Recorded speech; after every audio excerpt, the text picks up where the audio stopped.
जिज्ञासु श्रोताओं, विद्या प्लस के इस प्लेटफॉर्म से आप सभी का बहुत बहुत हार्दिक स्वागत।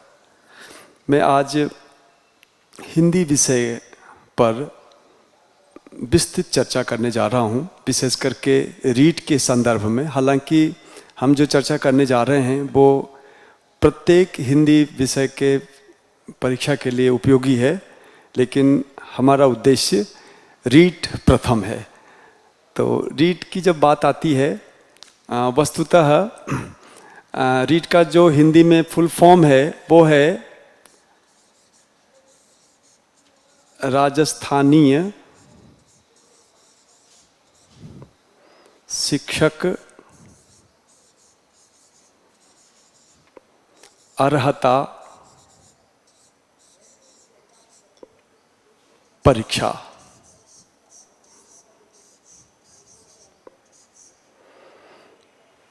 जिस प्रकार से नेट का एग्ज़ाम होता है, national eligibility test for teachers, इस प्रकार से राजस्थान स्तर पर ये परीक्षा होती है। रीट जो है, इसमें जो उनका उद्देश्य है उसमें आपको माध्यमिक कक्षा के बच्चों को, प्राथमिक कक्षा के बच्चों को हिंदी का जो बिल्कुल प्राथमिक स्तर का ज्ञान देना होता है। इसलिए हमें हिंदी के बेसिक जो चीज़ें हैं, जो प्राथमिक चीज़ें, उसमें कंसेप्ट क्लियर होना चाहिए। सच्चाई ये है कि हम बहुत से मामलों में अभी भी भ्रांत हैं। बहुत सारी शब्द ऐसे हैं, बहुत सारे वर्ण की व्यवस्था ऐसी है जिसके नहीं जानने के कारण आगे के जो संधि हैं, समास हैं, प्रकृति है, प्रत्यय है या शब्द शुद्धि है, उन तमाम चीज़ों में बहुत गलतियां करते हैं। और सबका जो आधार है, काफ़ी अंशों में वो आधार हमारा वर्ण परिचय ही है। तो वर्ण परिचय की चर्चा सबसे पहले कर लेने के बाद ही हम यदि आगे बढ़ें तो ज़्यादा बढ़िया हम लोग हिंदी को समझ पाएंगे, कर पाएंगे। वर्णों में सामान्यतः ऐसा सोचा जाता है कि वर्ण तो क्या है, अ आ ई ई उ ऊ क ख ग घ वगैरह वर्ण हैं, पर बात इतनी सी नहीं है। वस्तुतः वर्णों की दुविधा न केवल स्थानीय स्तर पर है, बच्चों के दिमाग में, विद्वानों के मध्य भी वर्णों के बारे में बहुत जबरदस्त भ्रांति की स्थिति है। उसका कारण ये है कि हिंदी अपने आप को संपोषित करती है संस्कृत से, हिंदी अपने आप को पुष्ट करती है अंग्रेजी से, उर्दू से, अरबी, फारसी से। देसी भाषा भी हिंदी पर प्रभाव डालती है, क्योंकि हिंदी केवल राजस्थान की भाषा नहीं है, हिंदी पूरे देश की भाषा है, देश की राजभाषा है। पूर्व में आसाम और बंगाल से लेकर पश्चिम में गुजरात और महाराष्ट्र के तथा सारे लोग हिंदी को जानते हैं, बोलते हैं, करते हैं। सबकी शैली अलग अलग हो जाती है। हालांकि ये जो हिंदी ली गई है वो हिंदी मेरठ के क्षेत्र के पास की मानक हिंदी, खड़ी बोली हिंदी ली गई है राजभाषा के रूप में, और उसी को मानक माना गया है। बाद के समय में विद्वानों ने इसका मानकीकरण भी किया है, लेकिन चूंकि हम राजस्थान से हैं, हम बिहार से हैं, हम मध्य प्रदेश से हैं, तो स्थानीय भाषा का प्रभाव हिंदी पे पड़ता रहता है, जिसके कारण हिंदी कई बार बहुत सारे रूपों वाली प्रतीत होती है। इसलिए हमें बहुत सावधानी से अपनी जो देशी पद्धति है, अपना जो स्थानीय प्रभाव है, उससे बच के हमें मानक हिंदी पे आने की आवश्यकता है। तो सर्वप्रथम मैं वर्ण परिचय के रूप में आपसे कुछ प्रश्न रखूंगा, और इसके बाद मैं फिर वर्णों के बारे में आपको पूरी जानकारी दूंगा। मैं वर्ण परिचय को बताने से पहले सर्वप्रथम मैं कुछ प्रश्न रख रहा हूं, जैसे हिंदी वर्णमाला में, हिंदी वर्णमाला में कुल कितनी ध्वनियां हैं? आपको ध्यान ये देना है कि ये जो मैं प्रश्न वर्णों से संबंधित कर रहा हूं, ये प्रश्न वास्तव में वर्णों को समझने के लिए बहुत आवश्यक है। हालांकि रीड के पाठ्यक्रम में वर्ण से संबंधित कोई स्वतंत्र अध्याय नहीं है, लेकिन जब तक आप वर्णों को नहीं समझ लेते हैं तब तक आगे की चीज़ों को ठीक से समझ पाना बहुत ही दुरूह हो जाता है, बहुत ही कठिन हो जाता है। इसलिए मैं तो मानता हूँ कि विशेषज्ञों के लिए भी, जिन्होंने पढ़ाई कर ली है उनके लिए भी, और जो पहली बार पढ़ रहे हैं उनके लिए भी ये वर्ण वाला पाठ बहुत आवश्यक है। वर्ण वाली जो बातें हैं इसमें 3 स्तर हैं। एक प्राथमिक स्तर है जिसमें हम बिल्कुल सामान्य प्रकार के वर्ण का परिचय सीखेंगे। एक दूसरा स्तर है जिसमें थोड़ी सी गहराई होती है। एक तीसरा स्तर है जो वास्तव में भाषा विज्ञान की बात को लेकर वर्णों की चर्चा करते हैं। पर मैं चूंकि रीड के विषय में प्राथमिक स्तर की चर्चा करने जा रहा हूँ, इसलिए मैं इसको ज़्यादा गंभीरता में न ले जाकर हम प्राथमिक स्तर की चर्चा ही आपसे करना चाहेंगे।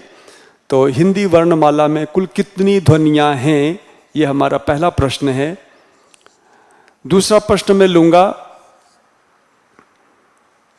हिंदी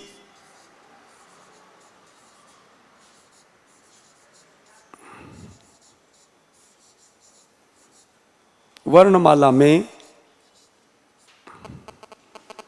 ह्रस्व और दीर्घ, जिसे हम लोग छोटी मात्रा बड़ी मात्रा कहा करते हैं, ह्रस्व और दीर्घ का आधार क्या है, का आधार क्या है?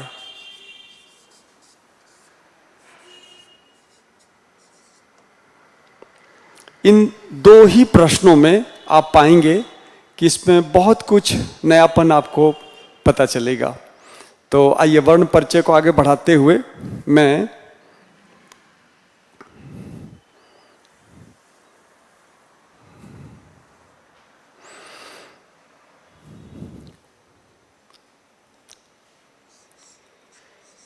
स्वर के विषय में आपको जानकारी दे दूं। हिंदी भाषा में स्वर हैं, व्यंजन हैं और कुछ ध्वनियाँ हैं। हालांकि इनको यदि हम संवर्ग में वर्गीकृत करें तो हमारे पास 3 चीज़ें आएंगी। उन सबको स्पष्ट करूंगा मैं। स्वर के रूप में हमें लेना है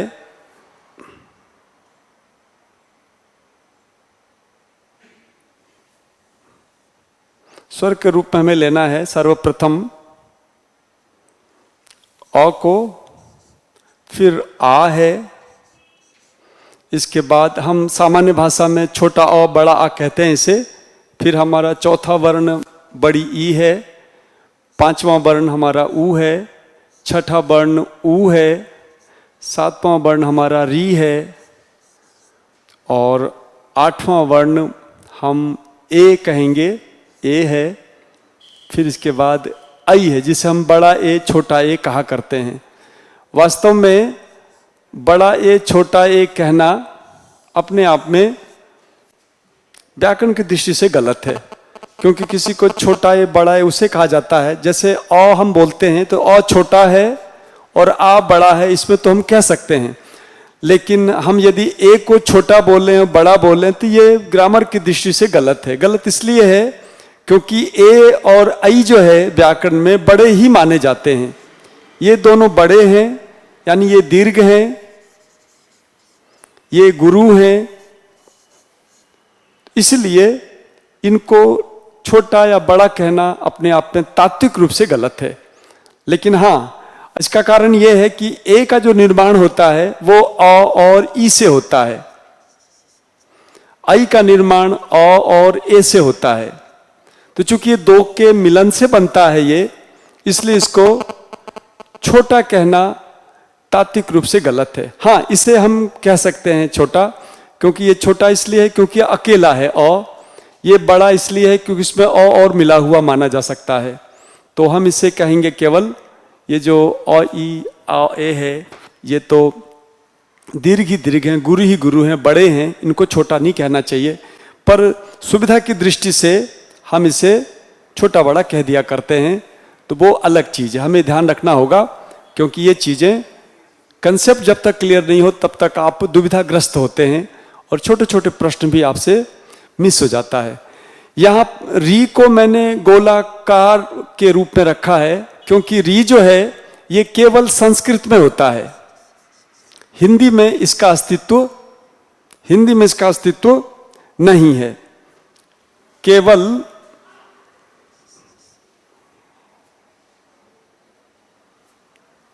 री जो है केवल संस्कृत में होता है। लेकिन समस्या ये है, एक बार भारत सरकार के किसी परीक्षा में, जो हिंदी की परीक्षा थी, उसमें इससे संबंधित प्रश्न पूछ लिया गया था।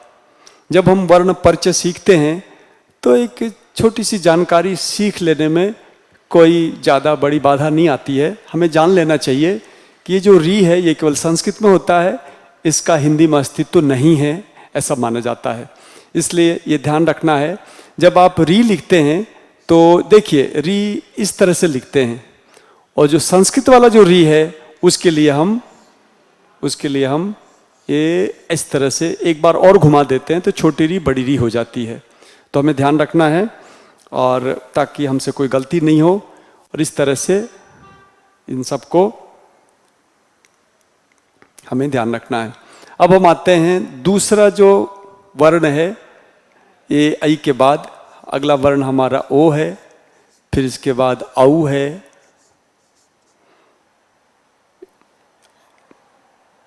ये कुल मिला के हमारे वर्ण हो रहे हैं 11। हम ऐसा कह सकते हैं कि हिंदी भाषा में तत्सम जो स्वर हैं वो उनकी संख्या कुल 11 है। एक स्वर और भी है जिसे हम आगत स्वर कहते हैं, उसकी संख्या 1 है। और वो जो आगत स्वर है जो अंग्रेजी आदि अक्षरों के लिए होता है वो ये है। तो स्वरों को सामने रखने के बाद हम आते हैं इन प्रश्नों के ऊपर। हिंदी में कुल कितनी ध्वनियां हैं? स्वर ध्वनि हिंदी वर्णमाला में कुल कितनी ध्वनियां हैं? इसमें तो व्यंजन भी शामिल होगा। अभी हम स्वर की बात कर लेते हैं। हिंदी वर्णमाला में ह्रस्व दीर्घ का आधार क्या है? दूसरा जो प्रश्न है इसका उत्तर हमें इससे प्राप्त हो सकता है। तो देखिए हमारा जो आप देखेंगे, मैं जिसमें लंबी रेखा खींच रहा हूं वो दीर्घ है, जिसमें छोटी रेखा खींची वो ह्रस्व है। ये ह्रस्व है या लघु है, ये दीर्घ या गुरु है। ये ह्रस्व है, ये गुरु है, ये भी गुरु है। और आप देखेंगे ओ भी गुरु है और औ भी गुरु है। तो साफ देखा जा सकता है कि गुरु वर्ण कितने हैं। 1 2 3 4 5 6 7। तो हम कह सकते हैं जो गुरु वर्ण हैं, गुरु वर्ण जो हैं वो गुरु का ही दूसरा नाम है दीर्घ। तो दीर्घ वर्ण कुल कितने हैं? 7 हैं, अभी देखा आपने। और गुरु का विपरीत होता है, विलोम होता है लघु। इसका दूसरा नाम है ह्रस्व। तो ह्रस्व वर्ण कितने हैं? ह्रस्व वर्ण आप देख सकते हैं 1 2 3 4। हिंदी में 4 ही ह्रस्व वर्ण होते हैं। अब हमारा प्रश्न ये है कि ह्रस्व और दीर्घ का आधार क्या है? तो यदि हम इसका विकल्प दें तो विकल्प में क्या इसका आधार शुद्धता है? ध्यान दीजिएगा, क्या इसका आधार शुद्धता है? ह्रस्व दीर्घ हमारा प्रश्न है। शुद्धता या उच्चारण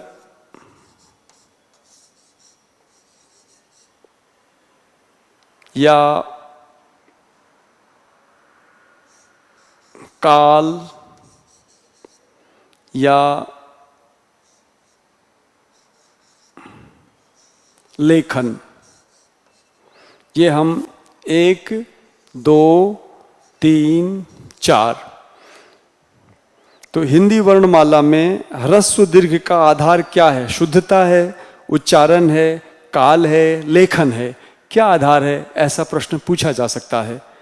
तो हम देख सकते हैं ये जो गुरु और दीर्घ जो बोला जाता है, ये वास्तव में जिसमें ज़्यादा समय लगाते हैं उसे दीर्घ कहते हैं। दीर्घ यानी बड़ा।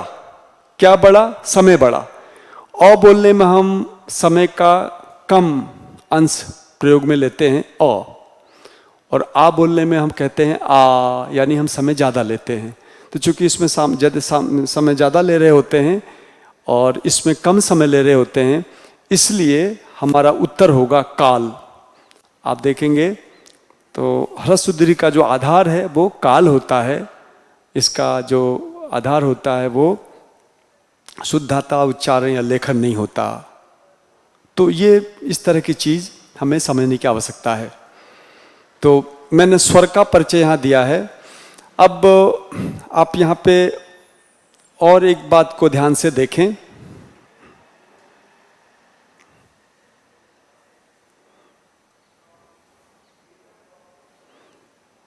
इसमें जो है मैं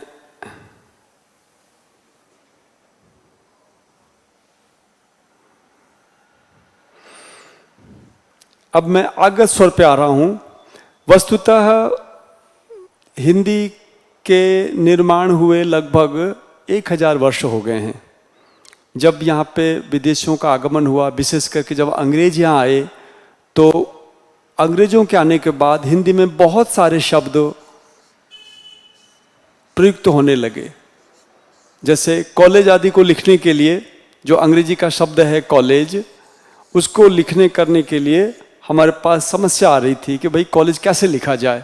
क्या कॉलेज को ऐसे लिखा जाए? क्योंकि हमारे पास यदि क में ओ जोड़ते हैं, इसको जोड़ते हैं तो कॉलेज बनता है, क्या इसे लिखा जाए? तो प्रश्न उठा कि भाई अंग्रेजी में कॉलेज तो नहीं बोला जाता, उसमें तो कॉलेज बोला जाता है, खास तरह से बोला जाता है। तो कॉलेज को गलत ठहराया गया, यानी ओ ध्वनि से हम कॉलेज को नहीं बोल पा रहे थे। फिर हमने औ ध्वनि का प्रयोग किया, क्या कॉलेज हम बोल सकते हैं? फिर प्रश्न उठा भाई हम अंग्रेजी में कॉलेज तो नहीं बोला जाता, कॉलेज ऐसा तो नहीं बोला जाता, इसलिए इस ध्वनि से भी हमारा काम नहीं चला। तो क्या हम आ ध्वनि से काम चला सकते हैं क्या? तो देखा गया, बोला गया कि भाई कॉलेज लिख सकते हैं क्या? तो ये शब्द कॉलेज भी नहीं है। इसका मतलब हमारे पास जो ध्वनियां थीं, उन ध्वनियों के सहयोग से हम कॉलेज बोल सकते थे, कॉलेज बोल सकते थे, कॉलेज बोल सकते थे, जबकि यथार्थ ये था कि हम तीनों ही प्रकार से शुद्ध कॉलेज शब्द को नहीं बोल पा रहे थे। तब भाषाविदों ने एक ध्वनि विकसित की हिंदी में। उस ध्वनि का नाम रखा गया आगत स्वर। अब ये जो आगत स्वर है, इसे हम आ और ओ के बीच की ध्वनि इसे माना गया। इसमें बिंदी नहीं है, ध्यान देने की बात है, बिंदी नहीं है। तो आप देखेंगे हमने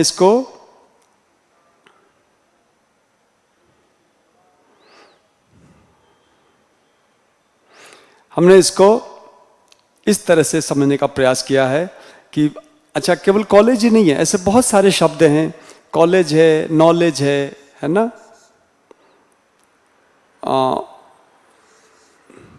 नौ है या लॉ है।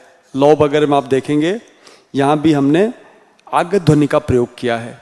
तो आपको ध्यान रखना होगा, इस आगत ध्वनि का प्रयोग बहुत सावधानी से उन्हीं शब्दों में करना है जो शब्द अंग्रेजी के हैं। ये बहुत खास बात आ गई। जो शब्द अंग्रेजी के हैं और जिसमें आ ओ की बीच की ध्वनि का प्रयोग किया जा रहा है, उसी शब्द के, उसी वर्ण के उच्चारण में हमें इस आगत ध्वनि का प्रयोग करना है, अन्यथा नहीं। अब इसके बहुत सारे प्रश्न बनते हैं जो हम आगे की कक्षाओं में उसके विषय में आपसे चर्चा करेंगे।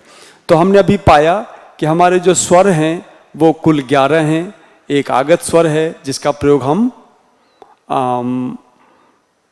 अंग्रेजी के शब्दों के लिए करते हैं, और इस प्रकार कुल स्वर कुल स्वर यदि देखा जाए हिंदी भाषा में कितने हैं, तो कुल स्वरों की संख्या 12 हो जाती है। तत्सम स्वर, मूल स्वर एक तरह से देखा जाए तो वो 11 हैं। स्वरों की जानकारी के बाद मैं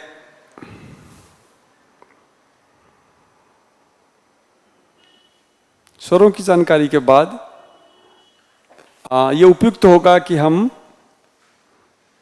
व्यंजन की जानकारी को प्राप्त करें।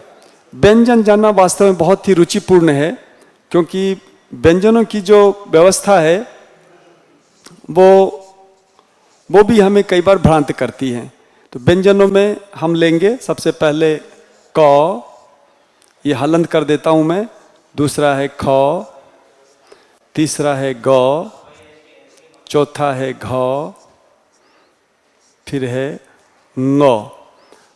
इसी तरह से हमारे पास अगला वर्ण है च, दूसरा है छ, ज, झ और य। इसके बाद हमारा वर्ण है ट, ठ, ड, ढ, ण। फिर है त, थ, द, ध और न। फिर है प, फ, ब, भ और म। अब देखेंगे, सबसे पहले इसके उच्चारण के बारे में आपसे मैं विमर्श कर लूं, क्योंकि इसका जो उच्चारण है बहुत सारे राज्यों में, बहुत सारे क्षेत्रों में इसका उच्चारण आज भ्रष्ट हो चुका है। वस्तुतः ये क ख ग घ ण नहीं है, क ख ग घ ड नहीं है, ये है क ख ग घ ङ। क ख ग घ ङ। कई लोग इसे ड़ ड पता नहीं क्या क्या पढ़ते हैं। आपको, ये टेक्नोलॉजी का युग है, ये अच्छी बात है कि ये बात सब जगह प्रसरित हो, सब लोग जाने इस चीज़ को, तो ज़्यादा अच्छा होगा, क्योंकि ये ड या ण है ही नहीं, ये है ङ। इसके बोली में, इसके बोलने में हमें थोड़ा सा अभ्यास करना होगा। क ख ग घ ङ। तो ङ जो है ये इसका उच्चारण है। अच्छा, इसका बहुत मज़े की बात है, इसका उच्चारण हम बढ़िया से करते हैं। जैसे आप देखेंगे, यदि मैं वांग्मय लिखूं, यदि मैं वांग्मय लिखता हूं, तो निश्चित रूप से हम सब आराम से वांग्मय पढ़ लेते हैं। तो वांग्मय जो ङ पढ़ा जा रहा है, उसी ङ के रूप में हमें इसे पढ़ना है। ये ड़ नहीं है, ड नहीं है। और लिखने का ढंग भी हमारा ऐसा होना चाहिए, हमें बिंदी यहाँ लगानी है, न कि नीचे लगानी है। वांग्मय, जिस तरह से वांग्मय में ङ पढ़ा जा रहा है, वैसे इसका उच्चारण है क ख ग घ ङ। और च छ ज झ य जो है, इसका भी उच्चारण प्रायः भ्रष्ट हो चुका है, लेकिन हमें ध्यान रखना है ये च छ ज झ य है, य य ध्यान रखना है। हालांकि कोई इंटरव्यू या साक्षात्कार में इस तरह का उच्चारण पूछा जाए तो हमें य बताना चाहिए, न कि ण, न कि ङ। और खाली, कई किताबों में तो य खाली, ण खाली, ण खाली, पता नहीं क्या क्या अशुद्ध उच्चारण याद करते हैं। हमें ध्यान रखना है, हमारे पूर्वजों का ये वर्णमाला क्रम बहुत ही वैज्ञानिक है, बहुत ही वैज्ञानिक है। हर शब्द में, हर वर्ण में यहाँ पे तथ्य और रिसर्च छिपा हुआ है। तीसरा जो वर्ण है, तीसरा जो वर्ग है, उसका नाम है ट ठ ड ढ ण। ये ण का तो स्पष्ट ज्ञान है सभी को। त थ द ध न, प फ ब भ म। इस प्रकार से हमारे पास ये वर्णों में, व्यंजनों में हमारे पास 25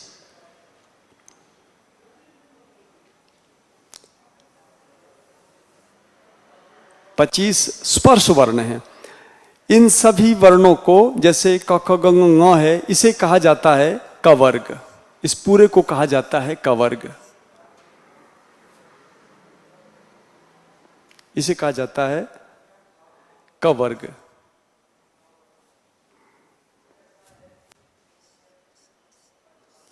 इसे कहा जाता है, जाहिर है, चवर्ग। इसका नाम है टवर्ग। इसका नाम है तवर्ग, इसका नाम है पवर्ग। आप देखेंगे ये कुल वर्ग कितने हो गए? कुल वर्ग कवर्ग, चवर्ग, टवर्ग, तवर्ग और पवर्ग, ये 5 वर्ग हो गए। इन 5 वर्गों के वर्णों की संख्या हो गई कुल कितनी? इनकी संख्या हो गई कुल 25। और इन 25 वर्णों का नाम है स्पर्श। एक नाम तो ये है, दूसरा नाम है स्पृष्ट, दूसरा नाम है स्पृष्ट। तो हमें ध्यान रखना है इन 25 वर्णों को कहा जाता है स्पर्श या स्पृष्ट। ये पारिभाषिक नाम भी हमें याद रखने होते हैं क्योंकि इससे संबद्ध प्रश्न भी पूछे जाते हैं। इसके बाद बारी आती है व्यंजनों में अगले क्रम की बारी आती है। तो अगले क्रम में हमारे जो व्यंजन हैं उनको हम ले लेते हैं। वो व्यंजन हैं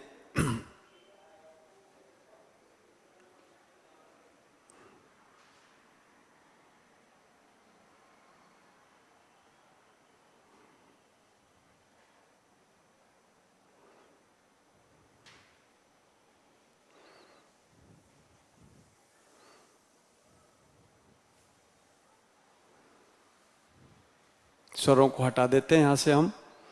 अब हम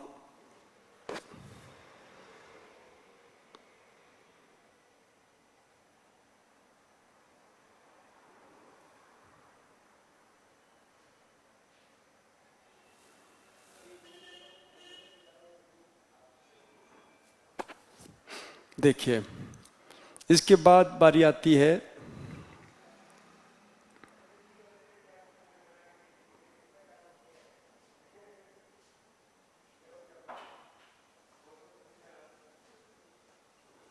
इसके बाद बारी आएगी हमारी या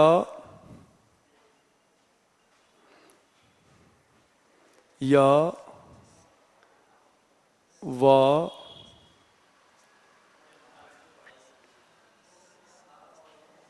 और ल की। इसको हिंदी में ऐसा भी क्रम पूछा जाता है य, र, ल और व।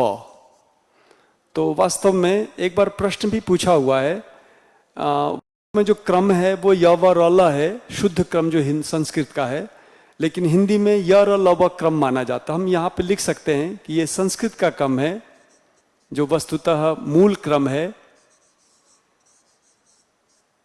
और हिंदी में चलने वाला जो क्रम है वो है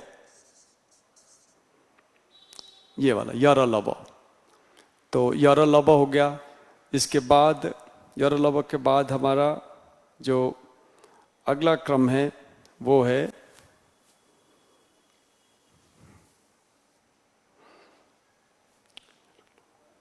स। अगला क्रम हमारा है श, स, ह, स स स और ह। तो ये जो वर्ण हैं चारों, इन वर्णों को कहा जाता है यण। इसी का दूसरा नाम है अंतस्थ। आपको ये पारिभाषिक नाम याद रखना है, कई बार प्रश्न पूछा जाता है अंतस्थ वर्णों का उचित क्रम क्या है। तो अंतस्थ वर्णों का जो पारंपरिक क्रम है, संस्कृत में जो क्रम है वो है य व र ल, और हिंदी में जो क्रम है वो है य र ल व। तो आप दोनों बात याद रखिए और इसका समुचित उत्तर अपने अपेक्षित परीक्षा में दीजिए। इसके बाद बारी आती है स स स ह की। ये जो स स स ह है इसे हम ऊष्मा वर्ण कहते हैं, ऊष्मा। और इसी का दूसरा नाम है शल। शल जो है एक प्रत्याहार है, ये संस्कृत से आया हुआ शब्द है प्रत्याहार। आपको ध्यान रखना है, कई बार परीक्षक जो हैं इस तरह के प्रश्न पूछ लेते हैं जिसमें हम निरुत्तरित हो जाते हैं। हमें निरुत्तरित नहीं होना है। जैसा मैंने बताया य र ल व का जो मूल क्रम है वो है य व र ल, और इसका जो हिंदी क्रम है य र ल व, और इसका एक नाम है यण, एक नाम है अंतस्थ। आपको ध्यान होगा यण संधि इन्हीं वर्णों से संबद्ध है। जो यण संधि का प्रयोग होता है, यण संधि में जो वर्ण प्रयुक्त किए जाते हैं वो इन्हीं वर्णों के साथ हम यण संधि में प्रयोग करते हैं इन शब्दों को, अक्षरों को। और जो ऊष्मा वर्ण हैं, इनका नाम ऊष्मा इसलिए है क्योंकि इनके बोलने में श श ह, ऊष्मा यानी गर्मी का निस्सरण बाहर अधिक होता है, इसलिए इसे ऊष्मा वर्ण कहा जाता है। और ये जो यवर वाला, ये यण क्यों कहलाते हैं, अंतस्थ क्यों कहलाते हैं? विशेष करके अंतस्थ इसलिए कहलाते हैं कि ये जो हैं ये स्वरों, स्वर और व्यंजन, स्वर और व्यंजन के बीच में इनका आपको ध्यान रखना है। बहुत महत्वपूर्ण बात बता रहा हूं मैं आपको। स्वर व्यंजन के बीच में ये अंतस्थ आते हैं। कहां पे? संस्कृत वर्णमाला। लोगों ने इन वर्णमालाओं को, इन तमाम वर्णों को संस्कृत से लिया है। संस्कृत में पहले स्वर है, इसके बाद व्यंजन है, और इनके बीच में यवर अला है। तो चूंकि यवर अला उसके बीच में है और इसकी ध्वनि भी वास्तव में कुछ स्वर जैसी है, कुछ व्यंजन जैसी है। ना ही यवर अला पूरी तरह से स्वर है, ना ही यवर अला पूरी तरह से व्यंजन है। ये मध्यस्थ हैं, उच्चारण में भी मध्यस्थ हैं और लिखने में भी ये मध्यस्थ की भूमिका अदा करते हैं।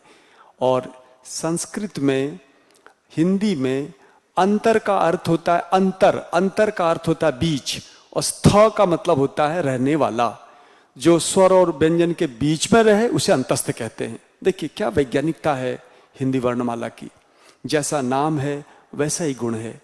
इस प्रकार से अंतस्थ को अंतस्थ कहने का कारण यह है क्योंकि स्वर और व्यंजन दोनों के बीच स्थित है। ये जो हम चर्चा कर रहे हैं आपसे, इस पे ऐसे ऐसे प्रश्न बनाए जा सकते हैं जिसमें सामान्य बच्चा जिसने स्वाध्याय ठीक से नहीं किया हो वो देखता रह जाए और इसका उत्तर नहीं दे पाएगा। इसलिए हमें बहुत सावधानी से चीज़ों को सीखना है, जानना है। तो अब इन सारे वर्णों को मैं अब संक्षेप में एक बार फिर से लूंगा, लेकिन लेने से पहले जो वर्ण छूटे हुए हैं उनको मैं यहाँ पे रखना चाहूँगा। देखिए इसके बाद आता है क्रम हमारे आगत व्यंजनों का। आगत व्यंजन जो वर्ण हैं वो कौन कौन से हैं उसको देख लेते हैं।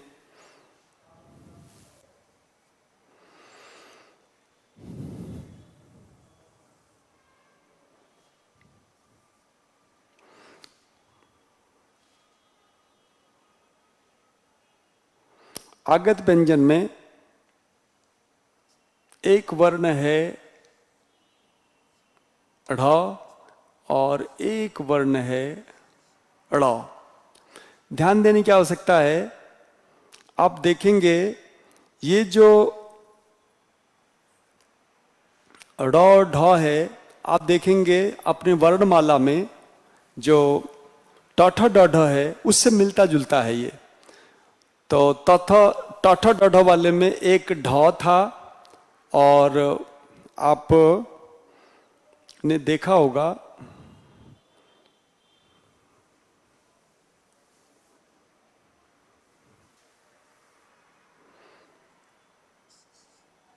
एक ड नाम का भी वर्ण था,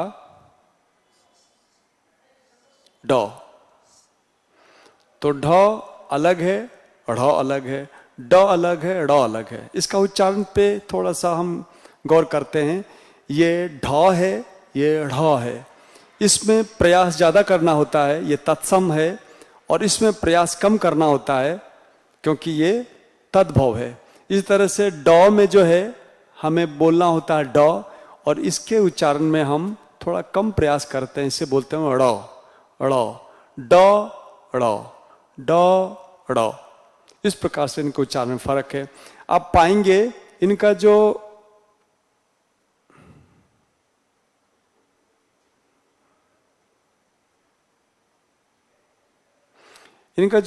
वर्ण है, जैसे देखिए हमारे यहाँ जो हिंदी के शब्द हैं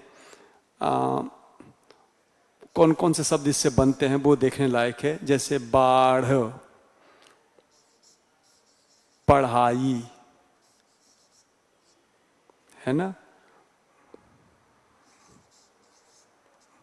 बूढ़ा, इन शब्दों को लिखते समय हम इस आगत व्यंजन का प्रयोग करते हैं। और जब आप सड़क वगैरह लिखते हैं तब हम इस ड़ का प्रयोग करते हैं। झगड़ा, लड़ाई वगैरह को हम ड़ से लिखते हैं। ड का प्रयोग कर पड़ते हैं हम। ड का हम करते हैं प्रयोग डमरू के लिए, है ना। ढ का प्रयोग कब करते हैं? ढ का प्रयोग हम करते हैं ढक्कन के संदर्भ में।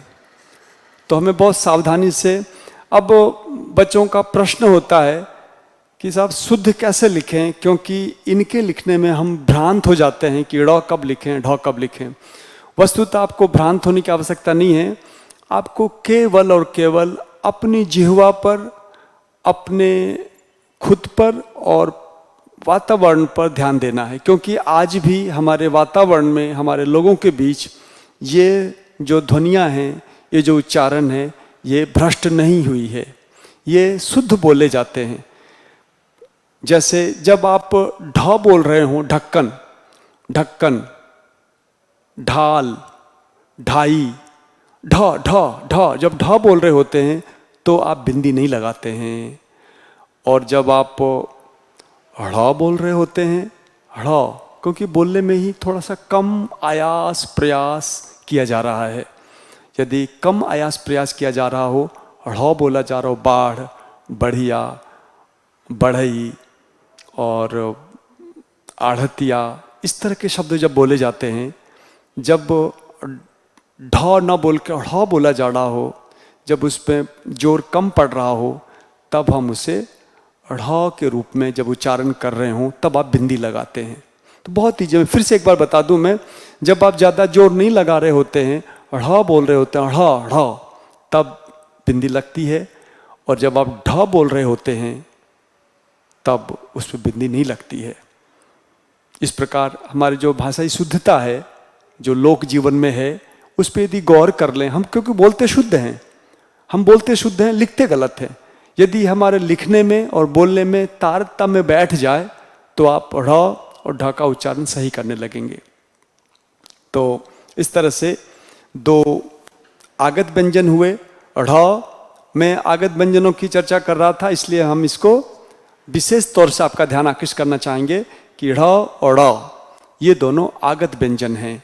इस प्रकार जब हम इन सारे वर्णों पर चर्चा करते हैं तो हम पाते हैं कि ये सारे के सारे व्यंजन, अब मैं इन सबको हटा देता हूं और एक बार फिर से मैं आपकी तरफ मुखातिब होता हूं कि आप ध्वनियों के बारे में जानें। जब हम सारे वर्णों की चर्चा कर चुके होते हैं, इसके बाद एक ध्वनि शब्द की चर्चा आती है। ध्वनि क्या है? तो ध्वनि का जो शास्त्रीय विवेचन है उस पर नहीं जाके मैं केवल इतना सा कहना चाहूँगा, यहाँ पर भाषा के सीखने में ध्वनि का मतलब होता है उच्चारण, जो कान में जाए आवाज़, उसे ध्वनि कहते हैं। तो ध्वनि की जब चर्चा आती है तब वर्णों के संदर्भ में, तब हमारे पास ध्वनियाँ ये भी आती हैं। जैसे अनुस्वार एक ध्वनि है ना, एक अनुस्वार ध्वनि है, एक विसर्ग ध्वनि है, एक चंद्रबिंदु भी ध्वनि है। तो इस तरह से तीन ध्वनियाँ हैं जो वास्तव में वर्ण रूप में नहीं हैं। क ख ग घ तो वर्ण रूप में है, क पूरा लिखते हैं, ख पूरा लिखते हैं, ग पूरा लिखते हैं, अ आ वर्ण के रूप में लिखते हैं, लेकिन इनको वर्ण के रूप में नहीं लिखा जा रहा है। तो आपको ध्यान रखना है कि ये जो ध्वनियों का विवेचन है, इसे कहते हैं अनुस्वार ध्वनि। ये है अनुस्वार, ये है विसर्ग, और ये क्या है? ये है चंद्र बिंदु।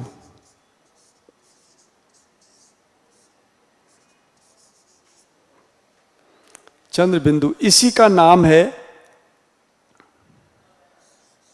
अनुनासिक।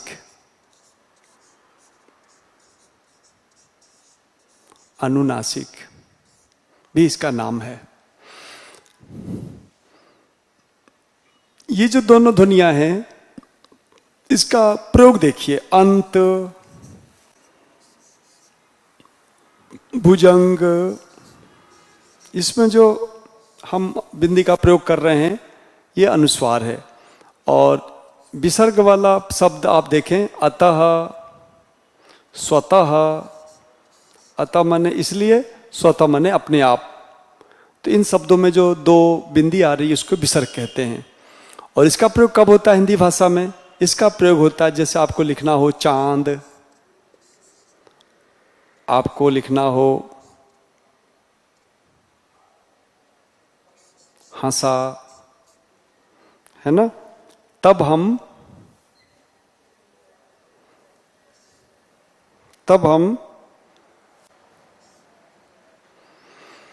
चंद्र बिंदु का प्रयोग करते हैं। तो आपको ध्यान रखना होगा, ये अनुस्वार है, ये विसर्ग है।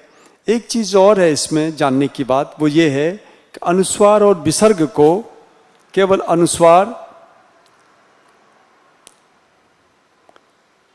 अनुस्वार और विसर्ग को जो है नाम दिया जाता है अयोगवाह।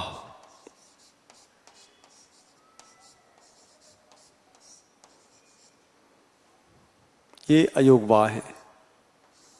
ये दोनों अनुस्वार और विसर्ग को कहा जाता है अयोगवाह। तो अयोगवाह इसलिए कहा जाता है इसको क्योंकि ये वर्णों की अपेक्षा अलग ढंग से उच्चारित होते हैं, अलग ढंग से इसका प्रयोग होता है, इसलिए इसको। और एक नाम और है इसका जिसे हम कह सकते हैं अर्ध व्यंजन। बहुत महत्वपूर्ण बात आपसे मैं चर्चा कर रहा हूं, आपको ध्यान रखना होगा कि ये जो व्यंजन और विसर्ग है ये अयोगवाह और अर्ध व्यंजन भी कहलाते हैं। लेकिन ये जो आपका चंद्र बिंदु है, ये चंद्र बिंदु ये स्वर से संबद्ध है। स्वर से संबद्ध होने के कारण हम इसे कभी भी अयोगवाह, अर्ध व्यंजन या व्यंजन का हिस्सा नहीं मानते। इसका रिश्ता स्वरों से है, इन दोनों का रिश्ता व्यंजन से है। ये मोटी मोटी बातें आपको ध्यान में रखनी है। परीक्षक इसका भी विभेदन, वर्गीकरण और नामकरण पूछ सकता है, आपको ध्यान रखना है। इस प्रकार हम पाते हैं, आप इसको ठीक से समझ लें। इसको अपना वीडियो रोक के, क्योंकि हमारा जो लेक्चर है ये हमारा हर वाक्य एक प्रश्न बनाता है, हर कंसेप्ट एक प्रश्न बनाता है। इसलिए आप सावधानी से चीज़ों को समझिए। इसको एक बार देखिए, दो बार देखिए। देखिए कोई भी विधा, कोई भी विद्या, कोई भी विधा, आप जब तक बार बार इसका अभ्यास नहीं करते तब तक की बात आपको आत्मसात नहीं हो पाती है। आपको इन चीज़ों को ठीक से समझने के लिए बार बार इसका अभ्यास करने की आवश्यकता है, तब जाके इसमें निपुणता हासिल करते हैं। क्योंकि परीक्षाओं में होता क्या है, एक बार आप पढ़ते हैं तो आपको लगता है कि हाँ हमने इसे समझ लिया, लेकिन जब लिखने बैठते हैं, जब प्रकट करते हैं, तब आपसे वो प्रकटीकरण ठीक से नहीं हो पाता है, आप विस्मित हो जाते हैं। और जो परीक्षक है वो अनुसंधान करके ऐसे प्रश्नों का निर्माण करता है ताकि बच्चे सोचने के लिए मजबूर हों, बाध्य हों। जिन्होंने अच्छे गुरु से पढ़ा है, जिन्होंने अभ्यास अच्छा किया है, वही इसको कर पाएं, ऐसी उनकी लालसा होती है। आप ही बताइए, आप यदि परीक्षक हों तो क्या करेंगे? क्या आप ऐसा प्रश्न बनाएंगे कि सारे प्रश्नों का उत्तर सारे बच्चे दे दें? फिर आप कैसे सेलेक्ट करेंगे कि कौन अच्छा है और कौन कम अच्छा है? चूंकि हमें सबसे अच्छे बच्चे चुनने होते हैं, इसलिए परीक्षक ऐसे प्रश्नों का निर्माण करता है जिसमें बच्चे सारे प्रश्नों का उत्तर न दे सके। लेकिन मैं आपसे वादा और दावा करता हूं, यदि आपने सावधानी से, क्योंकि लेक्चर का डिलीवर होना एक चीज़ है और उन चीज़ों को समझना, आत्मसात करना, प्रैक्टिस करना दूसरी चीज़ है। वो भी हिंदी के बारे में इसलिए मैं बोलना चाहता हूं क्योंकि हिंदी के बारे में बहुत सारी भ्रांतियां हैं, बहुत सारी भ्रांतियां हैं। अभी तक जो मैंने वर्णों के विषय में आपको जानकारी दी है, यदि आप इसे ठीक से समझ लें तो आने वाले समय में जो भी आपका प्रत्यय है, उपसर्ग है, शब्द शुद्धि है, तद्भव तत्सम शब्द हैं, आपको ध्यान है रीट में तद्भव तत्सम, अरबी, फारसी, तुर्की, पुर्तगीज, जापानीज, पश्तो आदि बहुत सारे शब्दों की श्रृंखला है। उसमें से कहीं से परीक्षक प्रश्न पूछ सकता है। आपको ध्यान रखना होगा, जैसे मैंने पे हंसा शब्द लिखा है और यहां पे यदि मैं हंस लिखूं तो देखिए इस चंद्र बिंदु के बदलने मात्र से ये जो आपका शब्द है इसका अर्थ बदल जाता है। और ये शब्द युग्म आपके सिलेबस में या शब्द ज्ञान आपके सिलेबस में, आपका सिलेबस का पहली भाषा है शब्द ज्ञान। जब वो शब्द ज्ञान शब्द लिखते हैं इसका मतलब है कि वो किसी भी शब्द को कैसे भी पूछ सकते हैं। फिर आगे चल के वो पूछते हैं तत्सम तद्भव शब्द। उन सारी विधाओं में, सारे प्रकरणों में ये जो आपका बेसिक ज्ञान है बहुत काम करेगा। देखिए हंस एक शब्द है, एक शब्द हंस है, एक शब्द हंस है, इसका उच्चारण कैसे किया जाए ये भी दुविधा वाली बात है। वास्तव में जैसा मैंने पहले बताया, ये जो आपका चंद्र बिंदु है इसका उच्चारण और ये जो आपका अनुस्वार है इसका उच्चारण करने से पहले आपको मूल बात जाननी होगी, क्योंकि हमने बताया था आपको अनुस्वार का संबंध व्यंजन से है और चंद्र बिंदु का संबंध स्वर से है। इसलिए इसको हमारे समाज में, हमारे परिवेश में हाँ हंसना बोलते हैं। हंसना यानी स्वरों को इसमें ज्यादा महत्व प्राप्त है। हंसना वह हंस रहा है, स्वर को ज्यादा महत्व प्राप्त है। और जब हंस पे आते हैं तो आप देखेंगे सावधानी से हंस नौ का उच्चारण, मौ का उच्चारण यहां पे आता है। यानी इसका संबंध, इस वाले अनुस्वार का संबंध व्यंजन परक होने के कारण यह ऐसा है और इसका संबंध स्वर परक होने के कारण ऐसा है। और इसीलिए ये उच्चारण में अंतर आ गया। इसलिए इसका अर्थ है हंसना। हंसना कौन सा हंसना? वही जो हंसते हैं, मुस्कुराते हैं, हंसना, जिसे अंग्रेजी में लाफ कहते हैं, है ना। और जो हंस है ये पक्षी विशेष है, पक्षी विशेष को हंस कहा जाता है। तो इस तरह से अनुस्वार और चंद्र बिंदु के कारण आप शब्दों में, अर्थ में बहुत ज्यादा अंतर पाते हैं।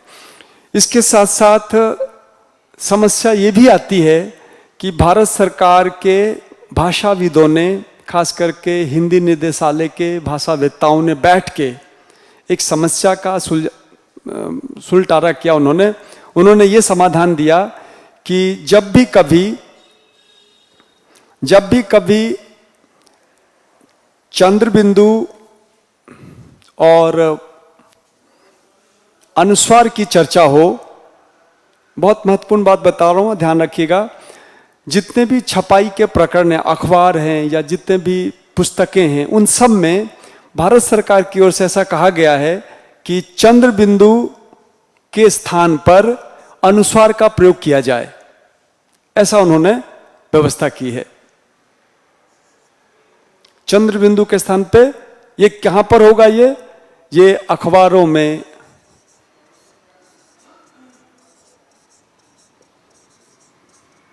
पुस्तकों में,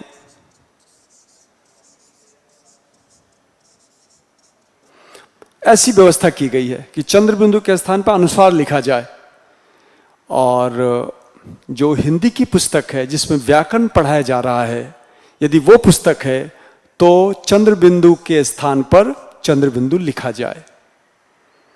अब आप अखबार पढ़ते हैं, पुस्तक पढ़ते हैं, आप बार बार देखते हैं कि यार हिंदी में इतने सारे प्रश्न बनते हैं चंद्र बिंदु के ऊपर, जबकि मैं अखबार में, पुस्तक में कहीं भी चंद्र बिंदु देखता ही नहीं हूं, देखती ही नहीं हूं। ऐसा क्यों है? क्योंकि ये छूट उनको है, हमें छूट नहीं है। हम जब हिंदी सीखने वाले लोग हैं, हमें जहां चंद्र बिंदु की आवश्यकता वहां चंद्र बिंदु लगाना होगा, जहां अनुस्वार की आवश्यकता वहां अनुस्वार लगाना होगा। हमें छूट नहीं है। जैसे अंग्रेजी में आप देखेंगे छपाई की जो अंग्रेजी होती है, इस तरह से छपाई की जो अंग्रेजी थी, इस तरह से मिला जुला के छपाई की इंग्लिश नहीं होती है। छपाई की इंग्लिश ऐसी होती है, A, B, C वगैरह। ऐसे ही हिंदी में थोड़ी व्यवस्था की गई है कि आप जब पुस्तक छापेंगे तो आप ऐसे वाले को ऐसा कर सकते हैं, लेकिन जब आप लिखेंगे तो ऐसे को ऐसा ही लिखना है। इसी पे बहुत सारे प्रश्न बनते हैं, इसलिए हमें याद रखना होगा। तो आइए मैं अब इन सब को एक बार जिसे अंग्रेजी में कंक्लूड करना कहते हैं, इन सब का उपसंहार करना चाहूँगा मैं। उपसंहार इस तरह से हो रहा है वर्ण परिचय में। वर्ण परिचय को आप इस तरह से समझें। वर्ण परिचय का पहला खंड मैंने आज लिया है। आपको सबसे पहले स्वर ध्यान रखना है। स्वर की 2 कैटेगरी है ना। फिर इसके बाद आप व्यंजन पे आते हैं। आप हमारे वीडियो में पीछे जाके चीज़ों को देख सकते हैं।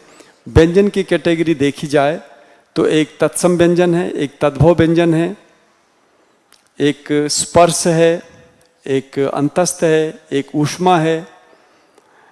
और केवल ध्वनियों की बात करें,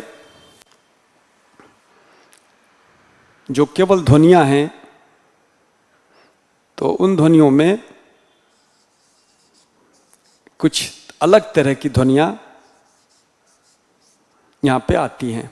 उन सबको मैं संक्षेप में बता देता हूँ, तब हमारा ये टॉपिक समाप्त होगा। देखिए, स्वर में कौन कौन से स्वर आएंगे।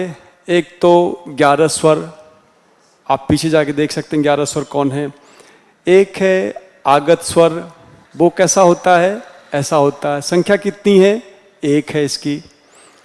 व्यंजन कितने हैं, आप व्यंजन में फिर से कंक्लूड कर रहा हूँ, व्यंजन हमारे सारे के सारे व्यंजन स्पर्श ये 25 हैं, ये व्यंजन 25 हैं।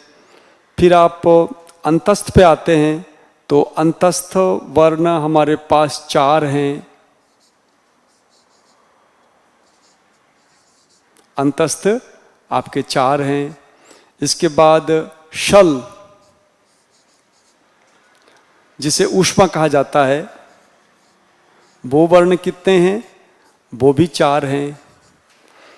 इसके बाद आप देखेंगे आगत व्यंजन कितने हैं, तो आगत व्यंजन आपके 2 हैं, है ना।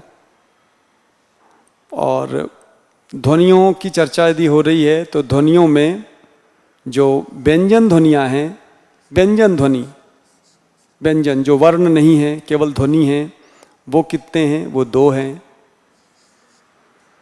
व्यंजन ध्वनि। और इन ध्वनियों में से इस ध्वनि, एक स्वर ध्वनि है जो ऊपर आ चुकी है, हम इसको यहाँ से हटा के और फिर आपसे एक बार इसका संक्षेपीकरण करना चाहेंगे। तो अब आपका प्रश्न बनता है कि हिंदी भाषा में कुल वर्ण कितने हैं। तो आइए इसका समाधान करते हैं। हिंदी भाषा में 11 तो स्वर हैं, 1 आगत स्वर है, 25 स्पर्श हैं, अंतस्थ 4 हैं, शल या ऊष्मा वर्ण 4 हैं, आगत व्यंजन 2 हैं, और जो ध्वनि है व्यंजन ध्वनि कौन कौन सी, व्यंजन ध्वनि अनुस्वार और विसर्ग, ये 2 हैं। इन सबको मिला के आप जोड़ सकते हैं कितनी हो रही है, तो आप पाएंगे कि ये 1 2 5 2 7 4, इस तरह से आप पूरा काउंट कीजिए तो ये हो रहा है 9। और बाकी को आप जोड़िए, ये हो गया आपका 49, 49 जो है संख्या हो रही है। एक यदि हम इसे जोड़ दें, जो ध्वनि लिखी थी हमने अभी यहाँ पे, उस ध्वनि यानी जो स्वर से संबद्ध है, आपको याद है स्वर से संबद्ध एक ध्वनि और है, उस ध्वनि का नाम है चंद्र बिंदु या अनुनासिक।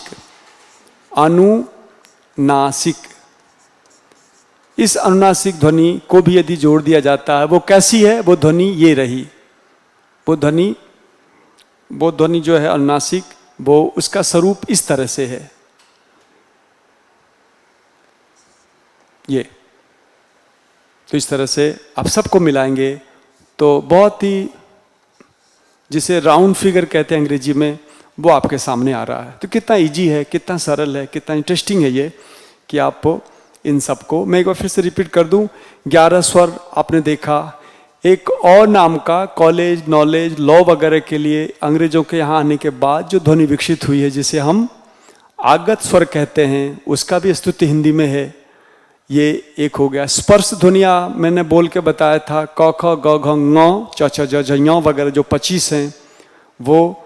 इसके बाद व्यंजन और स्वर के बीच में रहने के कारण हम अंतस्थ कहते हैं जिन्हें, वो है य व र ल, जिसके बारे में भी हमने आपको क्रम भी बताया था, य व र ल, ये क्रम है हिंदी का। और य र ल व, इस पे प्रश्न, इस पे जो है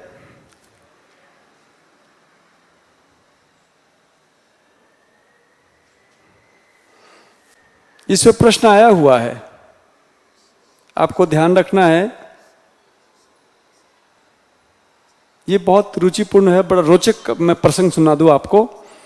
ऐसा प्रश्न पूछा गया था कि कौन सा मानक क्रम है, ये 2009 के रीट में ही पूछा हुआ प्रश्न है ये, य व र ल या य र ल व। तो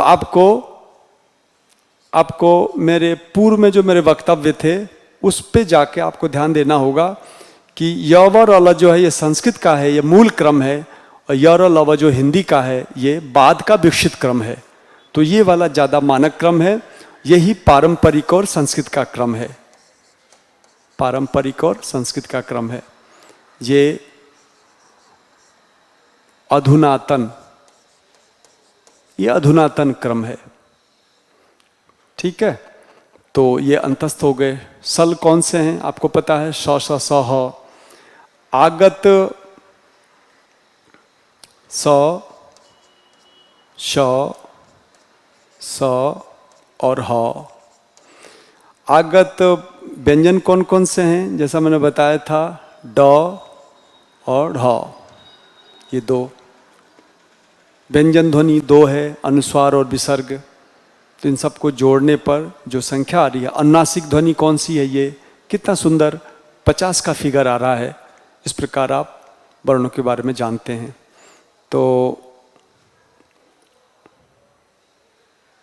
इस प्रकार आप देखेंगे ये जो सारा कुछ है, ये हमारा वर्ण परिचय का सेशन था। इसके बाद हमारा सेशन होगा वर्ण से संबंधित, क्योंकि हमें पता है पिछले 15 वर्ष से हम जिन बच्चों को पढ़ाते आ रहे हैं उसमें हम देखते हैं बच्चे आगे तो बढ़ जाते हैं, लेकिन इन बातों की जानकारी नहीं होने की वजह से वो जगह जगह पे परेशान होते हैं। किताबें उनकी सहायता नहीं कर पाती हैं। ये विद्या प्लस का जो मंच है आपके लिए एक तरह से वरदान समझिए हिंदी के विषय में। मैं आपको आश्वस्त करना चाहता हूँ कि हिंदी की जो बेसिक बातें हैं, आज की कक्षा लीजिए, आने वाले 1-2 कक्षा और लीजिए, और लेने के बाद वर्णों के बारे में पहले आश्वस्त हो लीजिए। वर्णों के बारे में आश्वस्त होने के बाद तमाम प्रत्यय, संधि, विसर्ग, तमाम जो भी चीज़ें आगे वाली हैं वो सब के सब, कहावत है हिंदी में, हस्ता मलकवत, आंवला जो है ना हाथ में आराम से आ जाता है, नारियल नहीं आता है। तो हमारे यहाँ बुजुर्गों ने कहावत बनाई है, हस्ता मलकवत, हिंदी आपके हाथ में आ जाएगी और आप हिंदी से ही अपनी लड़ाई को फतह कर सकेंगे। तो मैं अगले सेशन की प्रतीक्षा में आपसे विदा लेना चाहता हूँ। आपको इस सेमिनार में शामिल होने के लिए बहुत बहुत धन्यवाद।